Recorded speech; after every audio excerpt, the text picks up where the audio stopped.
Hello! Got some Anthrax news for you.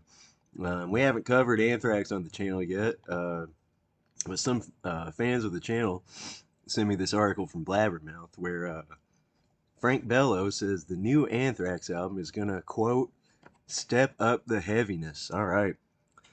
Before we get started, I just want to say that I'm enjoying a nice, refreshing Venom Zero. It's a great 0-calorie energy drink. Love it. Keeps me energized to give you guys rock and roll news. Anyway, before I made this video, I listened to Anthrax's 2016 album, For All Kings. I realized I'd never really given it like a proper listen, and gotta say, after listening to it, I think it should be pretty easy to make a heavier album than that.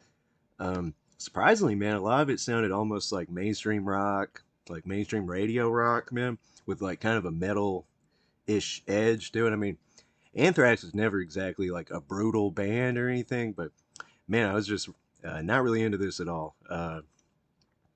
Honestly, I mean, to me at least, most new records by 80s thrash bands tend to sound a little watered down, a little overproduced.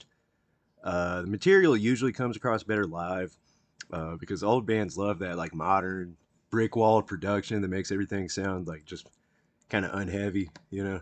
One exception for me is Voivod. Their records, everything they've done since Target Earth has been really good, I think. Uh, there are probably some other old school thrash bands I'm forgetting. I'll think of them eventually. Mekong Delta usually puts out a decent record, but they're more progressive metal at this point. Anyway, back to Frank Bello. In the interview, he goes on to say the upcoming album has been slow going, but the music itself is going to be heavier and, quote, more complicated. So, sounds like you can expect a heavily brick walled version of Persistence of Time. But that's got to be better than For All Kings. Guess we'll see how it goes. I mean, man, some of the parts on For All Kings almost remind me of like metalcore, My Chemical Romance ish. It's hard to explain. Like, I've noticed Testament will also have these like lame, like metalcore chug parts on their new records. I really think someone just needs to sit these old guys down and like play them their first albums or play them some Diamond Head, Motorhead, Angel Witch, shit that got them started in the first place. And also, this is petty, but I think Anthrax needs to stop touring with Zakk Wylde, Killswitch, Lamb of God. Like, get back to the heads, the head side of things. I mean, I did see over in Europe they're going on tour with Creator and I think Death Angel. I mean, that sounds like a fun time. That's a like the sort of package they should be on, not Anthrax and Five Finger Death Punch. You know what I mean? Or I guess that was Megadeth who did that lame ass shit.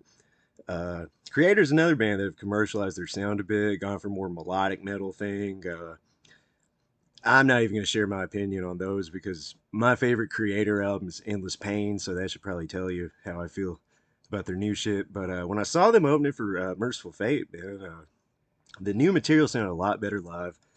So, man, I mean, maybe that's how the new Anthrax stuff will be. When I saw Anthrax, man, I've only seen them once. I don't think they played anything after like 1990. Mostly just played the hits. They did do Be All End All from State of Euphoria. So that was like the deep cut, I guess. Anyway, leave a comment below. Leave your thoughts and don't forget to subscribe.